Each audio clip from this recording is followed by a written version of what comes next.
So today I'm going to show you how to edit photos like these, ones that have these nice amber overtones, and specifically photos that work really well for these amber style overtones are ones that are shot in the fall or at golden hour, and when you have your subjects coordinating to match those same colors. So let's jump into it and I'll show you what I do step by step in Lightroom. So now let's work our way through our basic edits here. What we're going to do first is just make sure that our subjects are exposed properly before we get into any color grading, and that's where the magic happens. But you really need to have a good base here. So you can't have anything blown out when you're exposing in your highlights here. And you don't want anything blown out in the darks as well. You want everything nice and exposed perfectly. The only thing that's blown out, like I said earlier, is the sun, but that's to be expected. We actually don't want to reclaim that area because of the style that they're going for. I'm actually going to bring our shadows down a little bit because I want to boost that contrast, and we can bump our blacks over just a tiny bit. So I'm going to bring our clarity down just a little bit, and I'm going to dehaze this a fair bit. Maybe like, you know, like a plus 38 here. I might dial it back. Let's do 30. So here's our before and our after. That's looking a lot better. So our overexposed sun, which is normal for these types of shots, is fine, but we want the rest of our image to skew towards the right side of our histogram here. And nothing's really clipped off. And so you could see this big boost that we got on this side of the histogram if we're looking at our befores and afters. We didn't have a flash on us, so normally we would also hit them with a flash to illuminate them. But what's really cool here is we can very quickly select our subject using AI, which is awesome. Selects our subject right there. And what we're gonna do is we're gonna bring the shadows up a little bit. We're gonna bring the highlights up just a smidge. Maybe we hit the exposure just a little bit, and that's going to make them look like they are hit with a flash, and it fills them in a little bit so that they're not so dark. Now let's go back over here, the tone curve. If you want to do that thing where you don't have your blacks be pure black, I would bump my output to like a plus 12 and do a tiny little bit of adjustment on the tone curve here. And if you're finding this helpful at all, please just let us know in the comments what you found helpful and what kind of videos you would like to see us make more of. The color grading is where the magic is really going to happen. Now we need to think of our color wheel. So here's our color wheel down here. We want to skew everything we can that is close on the color wheel. So we can't turn our blues into reds, right? But we can make our pinks skew towards the warm, and we can make our greens skew more towards the warms. Instead of them skewing cool, you can make them skew warm. So what we're going to do is our reds, we can skew our reds towards the orange. I don't like to overdo it. A plus 25 should be good. We're gonna skew, and we're working in the hues here. We're gonna keep our orange as is. We're gonna keep our yellows over towards the orange by a minus 25. Our greens, we're gonna skew our greens warmer by plus 50 is a good way to work back from, but you can see in her dress there, we're losing that kind of Kelly green that's in there. So we'll maybe keep that minus 25 only because she has a Kelly green dress on. But if you look at the grass, that's what I would normally, and the trees is normally what I would keep an eye on. We're gonna desaturate the greens a little bit because they are still a little bit on the cooler side. But by desaturating, what we're going to do is make sure that they compete less with the colors that are already in the photo. We're gonna desaturate the kind of aqua tones in here as well by like another minus 25.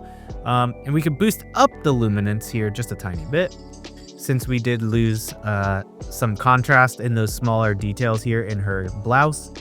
The blue hues we're gonna leave alone. Sometimes I'll desaturate them depending on what people are wearing. Actually, I will desaturate them a little bit. What about luminance here? If we want that barn to be a little bit more of you know, a standout feature, we can bump that to like plus 10. But if you're anything pure white, that's where you can help save some of it when you come back and do global edits. Purple, we're gonna skew. There's not purple in here, so we don't really have to even worry about that. Magenta, there's nothing magenta in here besides maybe her lips and a few things in the skin tone. So we don't really have to worry about that, but we can skew it plus 50, plus 25, somewhere between those two. And now I'm gonna come back and hit the orange with just a little bit more saturation, maybe like plus 25, and do this to taste based off of your subjects. If your subjects already have a tan going on, you're gonna make them look like Oompa Loompas if you do this, so do it to taste. You can also come back, like let's say one person is really orange. You can also come back and do a mask, paint that specific person's face and reduce the saturation specifically on their face. But I'm not going to do that here. And we're going to go down to our color grading. And now here's where things get a little bit more tailored to your image. So we don't have all too many highlights in here.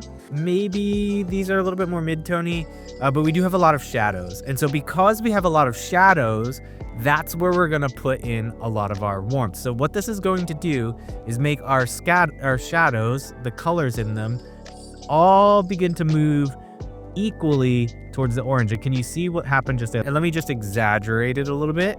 So you can come up here. I usually try not to come that far. Let me back it off.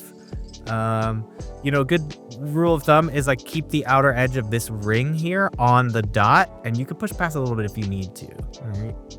So let me just back up one step so we can see a little bit more of the whole image. So because our shadows are there, we're gonna do the same thing in our highlights because we do have a lot of highlights. So we're gonna add a little bit more warmth, and you can see what it's doing there. It's adding a little bit more of that warmth, and it looks like that glow is now spilling over onto the wood here. So we got our wood skewing a little bit blue earlier. We've kind of adjusted for that. So now anything that is in like this area of the histogram is going to have a little bit of an orange hue to it, and anything that's in this area of the histogram is going to have a little bit orange hue. And so what we want to do to create chromatic contrast is in the midtones, we want to do the opposite on the color wheel. So that's going to be more towards that teal area here. And you can see it's kind of cooled things down just a little bit. It's taking a little bit of that edge off, and I'll exaggerate it a little bit here. So you can see in the midtones, we're getting a little bit more, you know, blues, especially towards the whites, because these whites are in the shadows, so they're not quite highlight. Or let's say you want to go for a monochromatic look and you don't want to cool things off. We can come over here and hit the same thing.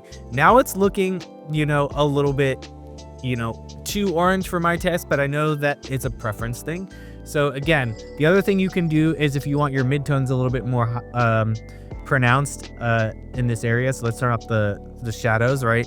The shadows you don't want warm. Okay, that's fine. We'll pull them back around to the cool area. And now things are looking just a little bit more balanced. And you can see that the warmth is living mostly on the skin tones, and their clothes are mostly left alone because we got a lot of blues and greens in there as well. So it's really a preference thing, but if you really want to push it, you know, you got over here. I wouldn't skew towards red too much because then people start looking a little weird. Then you get a little bit green in there if you go too much towards green. So I would keep it strictly in the orange here. Well, let's say you want to push it even more. Well, there's a few things we can do. We can add shadow, we can add a linear gradient, and we can just pull it into the side here. All right, let's, you know, bring the exposure down by like, I don't know, like half a stop. And we'll do the same thing with a new gradient mask on the other side. All right. And bring it down like half a stop like we had on there before. Our subjects are well lit. There's some shadow creeping in on the side, and you know that the brightest spot is back there, but then we keep our subjects kind of light and they're highlighted pretty well. Another thing that we can do to really push it just a little bit more is we can go down to the calibration. In this channel right here, it's working more in the RGB channels than it is specific color channels here. So what we can do is we can skew all of our greens more towards yellow, right? So we're gonna put it halfway there, and then our tint is gonna be, I'll put it a quarter of the way in the shadows here,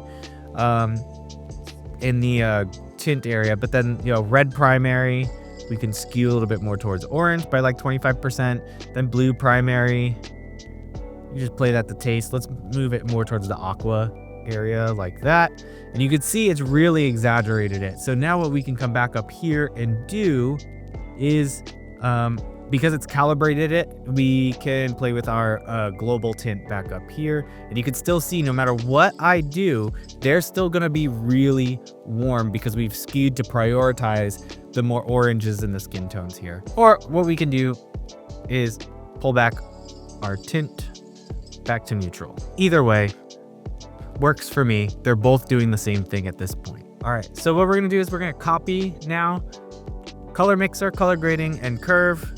Hit copy. We'll apply it to another photo that doesn't have a lot of white in it from the same series. So we have another one from this series, and I'm just gonna paste all of our settings onto it. There we go. And now you can see that that does a lot of work. I forgot to add the dehaze, so let's just throw that on there right now. And we can boost that black point up towards gray just a little bit if we want to. And as you can see, the before and the after, and some lens correction, but that's always applied. You know, we really got our subjects popping there. I just want to show you one thing that happens, and we zoomed in here. Check out his teeth, right? Because there's a yellow cast, this will happen to their eyes. So if their eyes were exposed or teeth are exposed, they will make your eyes and teeth look a little bit more yellow, because anything that is white is going to get a little bit of that hue. So what we're going to do is we're going to select people, and we're going to hit person 1.